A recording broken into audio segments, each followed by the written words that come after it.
Sveiki! Šajā video mēs paskaidrosim, kas ir Subcontractor ADS Consultancy platformā, kam šī loma tiek izmantota un kā to pareizi konfigurēt uzņēmuma iestatījumos. Subcontractor var būt jebkurš uzņēmums vai pašnodarbināta persona, kas sniedz pakalpojumus vai veic darbu jūsu uzņēmumam. Ja jūsu uzņēmums darbojas būvniecības nozarē, opcijai RCT jābūt aktivizētai katram apakšuzņēmējam, ar kuru strādājat.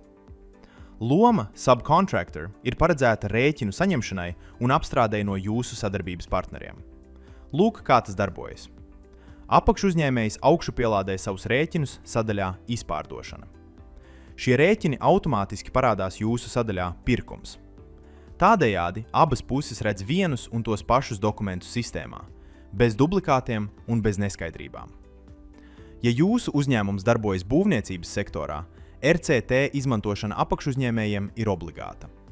Kad RCT ir aktivizēts, rēķins automātiski tiek nosūtīts uz jūsu pirkums mapi un uz grāmatvežu paneli.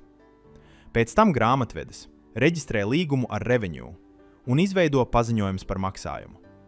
Kad Revenue to apstrādā, jums tiek nosūtīts apstiprinājums, lai varētu veikt maksājumu, un kopija tiek nosūtīta apakšuzņēmējam kā nodokļu apstiprinājums. Pēc apakšuzņēmēja pievienošanas uzņēmumam ir svarīgi pareizi iestatīt piekļuves tiesības.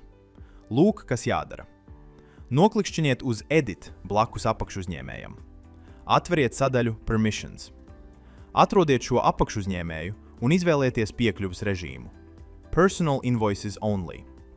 Tas nodrošina, ka apakšuzņēmējs redz tikai savus rēķinus un nevar piekļūt citu lietotāju datiem uzņēmumā. Paldies par skatīšanos!